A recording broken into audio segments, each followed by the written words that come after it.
Greetings, my name is Adrian Mist and today we're gonna talk about free stroke technique. We will talk about why you need this technique, where can you use it, then we will talk about grip, position, how to perform this technique, and at the end we will talk about some troubles that may appear during your practice.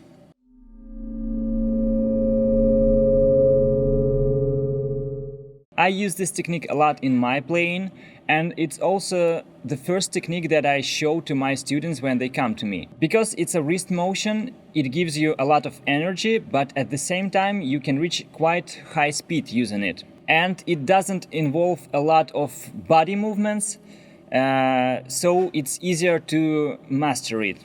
This technique will allow you to perform your first stroke on a drum, and it will be enough to practice many exercises, for example, from stick control book, or to play grooves and fills and breaks as well. The main idea behind this technique is that you should be as relaxed as possible during its performance. So the stick could do the work instead of you. You need to learn how to bounce the stick and use this energy, this bouncing, in order to perform repeatable strokes, one after another. But first of all, of course, you have to understand how to perform a single stroke without any following strokes. So let me show you how this technique looks like.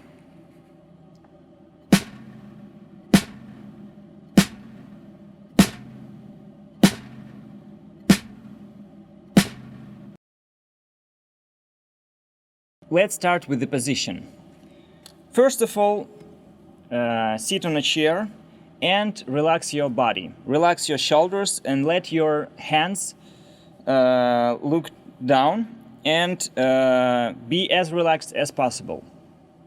Then, from this position, you just raise up your arms. You should center your sticks. They should have 90-degree angle. Point them at the center of the striking surface. It may be a practice pad or a drum, it doesn't matter. Raise your stick and it should look up and have nearly 90 degrees angle with the striking position. You should pay attention that after each stroke you should come back to this position. Yes, this is starting position. And after each stroke you should go back to this position. Also notice the grip. You should use German grip in this position. To perform a stroke, just push the stick with your wrist and let it bounce. Very important thing is to be as relaxed as possible. So you have to find a balance between holding the stick and releasing it. If you notice, when I drop the stick, I almost let it fly in the air at some moment, especially in this position.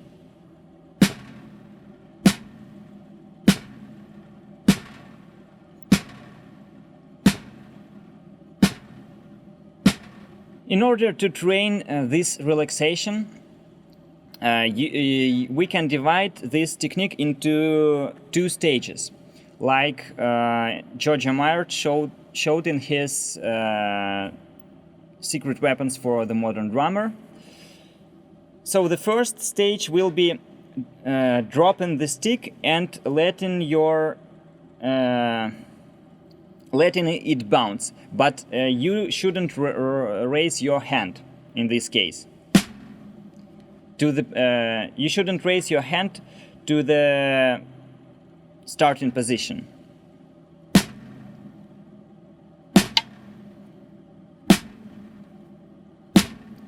It looks like you're throwing something away. Yeah, if you take away the stick, it looks like you're throwing something away, and you should relax. Literally, let all your hand, open all your hand, all your fingers, and let the stick bounce back.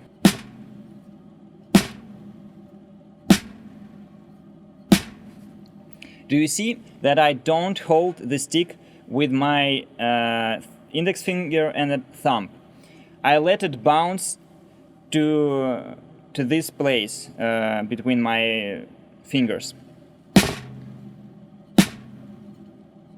Don't be afraid if a stick goes away, yeah, if it bounces from your hand to somewhere else. It's okay, it shows you that you are relaxed. After you relax, it's easier to learn how to gain control over it. The second stage is to perform the whole technique, basically. But in this case, after dropping the stick down, you should raise your hand and go ahead of the stick for just a second or less, yeah? And catch it right here in your starting position. Notice how I do it.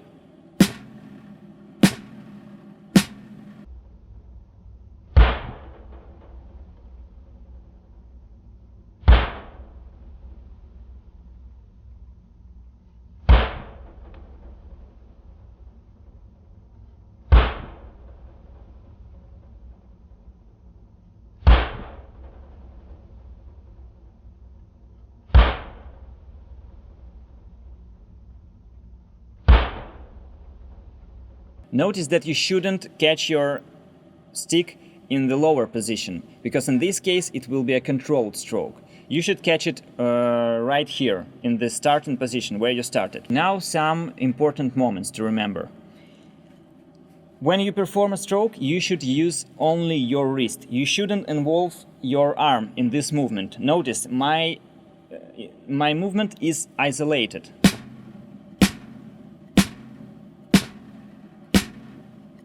Also, the position of your hand may differ. It may be like this, or you can turn a little bit your wrist outside. So yeah, do you see it? So you can see my palm. I noticed that Giorgio Mayer showed this technique like this, yeah, like your palm facing outside. And for example, Jim Chapin showed it like this. So his hand and arm were on the same line.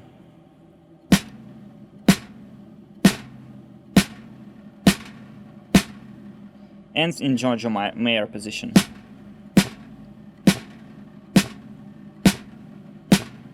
For me personally, it's more convenient to use this position, like Jim Chapin showed. Some students may experience troubles with releasing their index finger and the thumb.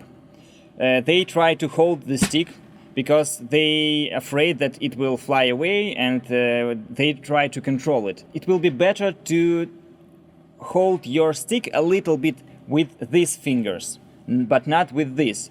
Notice that at some point my fingers are opening, but not the whole way through, like in the exercise that I showed you before. They are a little bit close, and it helps me to control a little bit the stick.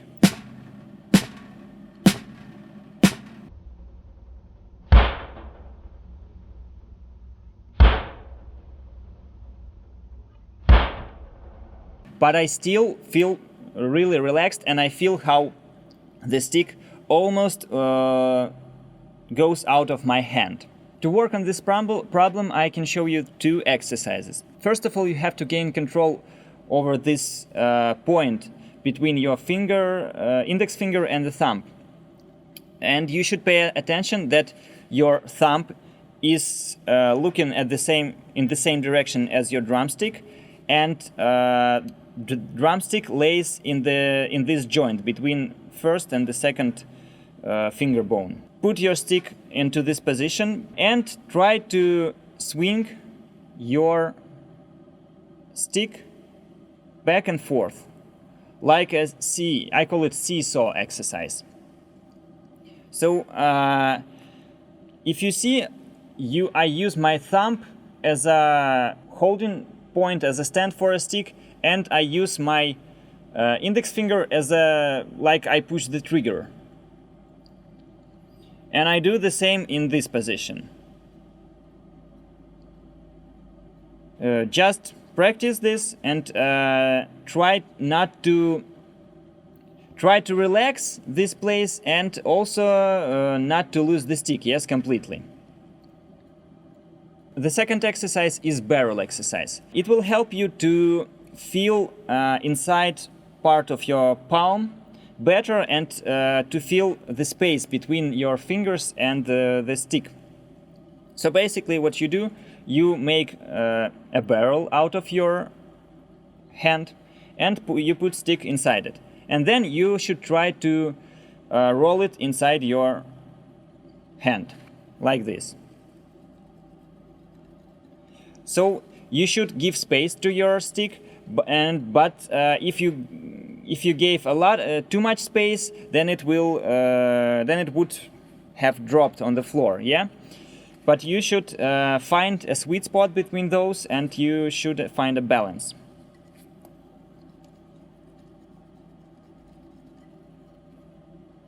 At this point, it should be enough for you to understand how to perform a stroke using this technique. And the first exercise that you can use to practice it is to play simple quarter notes.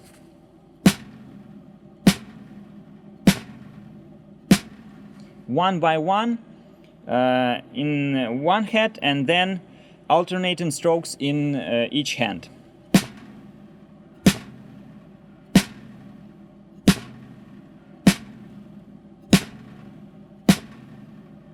Write comments if you have questions about this technique, or if you want some more detailed explanation. Also, you can book a lesson with me and I will explain you in details. I hope this video motivated you enough to try this technique out and to go to a practice pad to perform it and practice it.